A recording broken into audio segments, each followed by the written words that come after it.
وہ تو یہ کہ حضرت داہیہ کلبی جو ہیں رضی اللہ تعالیٰ عنہ وہ بہت حسین صحابہ میں سے بہت صحیح حسین انسان تھے، ان کی شکل میں بالعموم ان کی صورت میں حضرت جبرائیل آتے تھے، لیکن وہ وحی نہیں شمار ہوتی۔ ہم نے ام السنہ وہ حدیث جس میں جبرائیل آئے اور حضور نے فرمایا جبریل تھے جو تمہیں تمہارا دین سکھانے آئے تھے، لیکن وہ قرآن میں نہیں ہے، ام السنہ ہے، قرآن نہیں ہے۔ البتہ یہ کہ حضرت جبرائیل کو ان کی اصل ملک کی شکل میں حضور نے اپنی ان آنکھوں سے 2 مرتبہ دیکھا ہے۔ ایک مرتبہ بالکل آغاز میں، جبکہ حضرت جبرائیل جو ہیں ایسے ظاہر ہوئے، حضور اتر رہے تھے غار حرا سے، جبل نور سے، تو آپ کو آواز آئی یا محمد۔ یہ پہلی وحی کے بعد جو فترت ہوئی ہے، کچھ عرصے کے لیے وحی رکی رہی، اس وقت واقعہ پیش آیا۔ آپ نے سامنے دیکھا، پیچھے دیکھا، کوئی نہیں، نظر کوئی نہیں آیا۔ پھر تھوڑی دیر آپ چلے، شاید مجھے کوئی دھوکہ لگا ہے، ایسی میں نے سنا ہے، کوئی آواز نہیں تھی۔ پھر آیا یا محمد، پھر دیکھا 2-3 مرتبہ کوئی نظر نہیں آیا، تو کچھ خوف سا محسوس ہوا۔ تیسری مرتبہ یا محمد، تو اچانک حضور کی نگاہ اوپر اٹھی، تو حضرت جبرائیل فرشتے کی جو اصل شکل ہے اس میں وہ تھے افق پر، اور پورا افق بھرا ہوا تھا۔ تو اصل ملک کی صورت میں حضرت جبرائیل کو حضور نے اس وقت دیکھا، اور ایک دیکھا ہے پھر عند سدرۃ المنتہا، شب معراج میں، جب ساتھ آئے ہیں لے جانے کے لیے انسانی شکل میں تھے، کوئی سواری بھی ایسی تھی جس کو کہ براق کہا جاتا ہے، وہ بھی محسوس شے تھی، لیکن یہ کہ جہاں انہوں نے کہا 7ویں آسمان پہ جا کر کہ بس اب آگے میری گنجائش، اب آگے آپ کو اکیلے جانا ہے، اس سے آگے اگر میں گزرا میرے پر جل جائیں گے، بے سوز تجلا بے سوز پرم، اگر یکسر منہ برتر پرم، اگر میں نے اب اس سے آگے ایک بال برابر بھی میں آگے بڑھا تو میرے پر جل جائیں گے، تب آگے آپ کا کام۔ اس وقت بھی وہ ان کی اصل شکل میں ظاہر ہوئی حضرت جبرائیل علیہ السلام۔ یہ بات اس لیے ضروری ہے کہ جیسے محدثین جو ہیں وہ اس کی تحقیق کرتے ہیں کہ حضور سے کس نے سنا، اس سے جو روایت کر رہا ہے کہ میں نے اس صحابی سے سنا جو تابعی ہے، آیا ان کی ملاقات بھی ثابت ہے کہ نہیں؟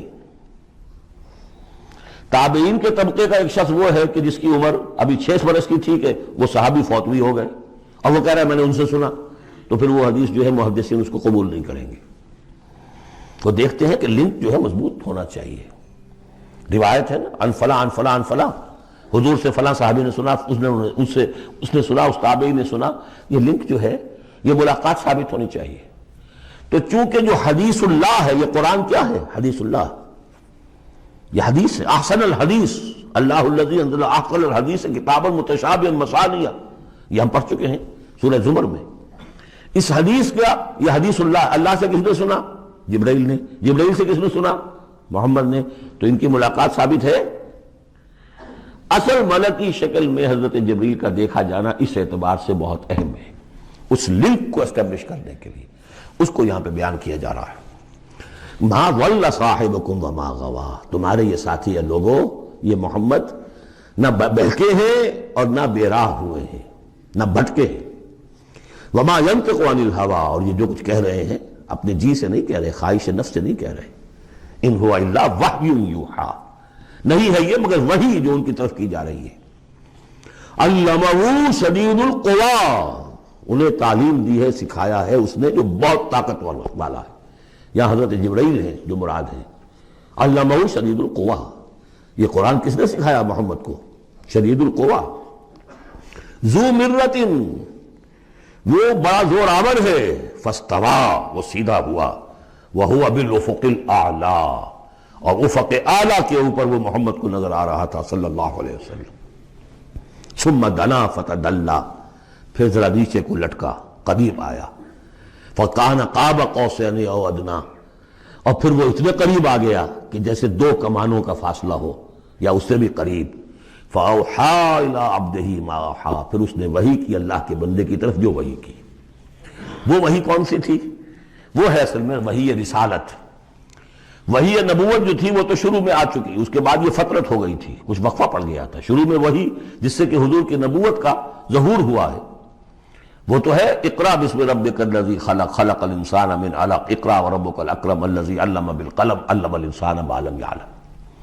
لیکن اب یہ سورہ مدثر کی آیات اس وقت نازل ہوئیں، یا ایھا المدثر، جب حضور گھر آ گئے اور پھر آپ نے اپنی اہلیہ سے کہا، خوف زدہ تھے، جو بھی منظر دیکھا تھا، ملک کی شکل، فرشتے کی شکل، اب وہ تو حضور ہی نے دیکھا جو دیکھا، ہم تو نہیں سمجھ سکتے کہ آپ نے کیا دیکھا، لیکن یہ کہ اس کے بعد آپ آئے، آپ نے کہا مجھے کمبل اڑا دو، لحاف اڑا دو، لحاف اوڑھ کر آپ لیٹ گئے، تو پھر وہ وہی یا ایھا المدثر قم فانذر وربک فکبر، اے لحاف میں لپٹ کر لیٹنے والے کھڑے ہو جاؤ اور خبردار کرنا شروع کر دو لوگوں کو، اور تمہاری اس دعوت کا نقطۂ آغاز تو انذار ہے، اور اس کا ہدف دنیا میں تکبیر رب ہے، رب کو بڑا کرو، اس کی بڑائی منواؤ، اس کی بڑائی نافذ کرو، اس کا نقشہ کھینچا گیا ہے۔ علمہ شدید القویٰ ذو مرۃ فاستویٰ وہو بالافق الاعلیٰ ثم دنا فتدلیٰ فکان قاب قوسین او ادنیٰ فاوحیٰ الی عبدہ ما اوحیٰ ما کذب الفؤاد ما رأیٰ۔ جو کچھ انہوں نے دیکھا ان کے دل و دماغ نے اسے جھٹلایا نہیں، یہ نہیں کہا کہ نہیں یہ کیا ہے۔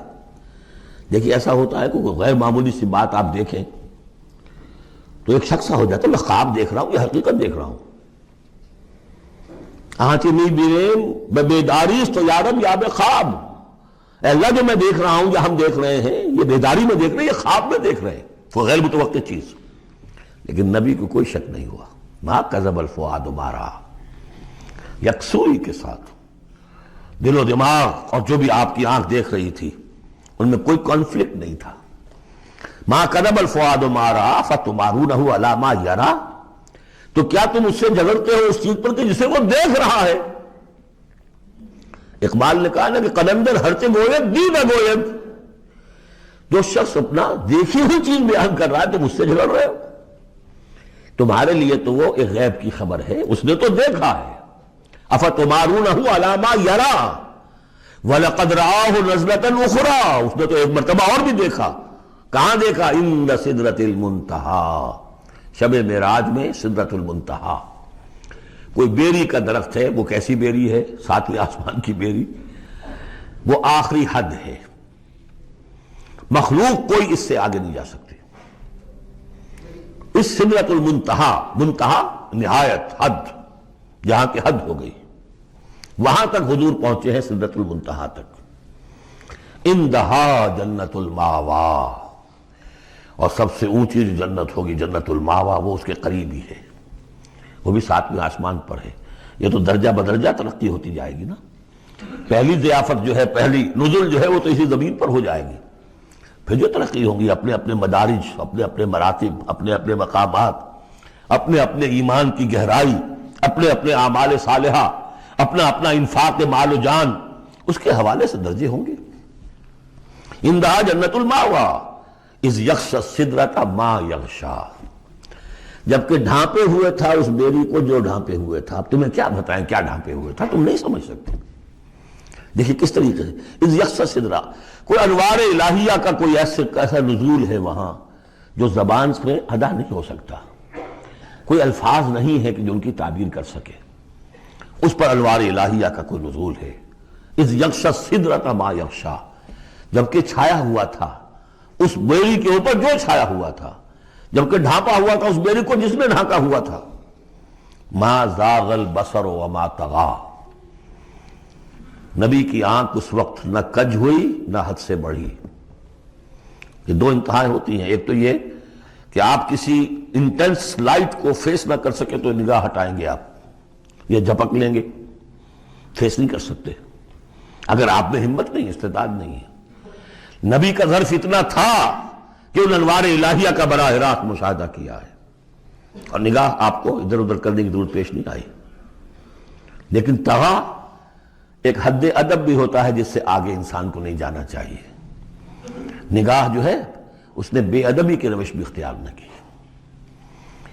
علامہ اقبال نے، واقعہ یہ کہ اس آیت کو میں نے سمجھا علامہ اقبال کے ایک شعر سے، اور اکثر و بیشتر لوگ نہیں سمجھ سکے اس آیت کو۔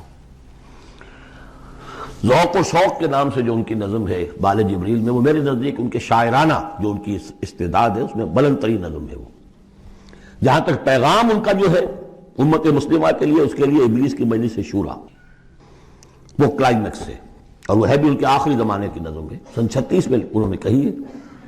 اس کے بعد تو بیماری اتنے رہے ہیں، بہت کم اشعار کہے، لیکن اس میں ذوق و شوق میں ایک شعر ہے: عین وصال میں مجھے حوصلہ نظر نہ تھا،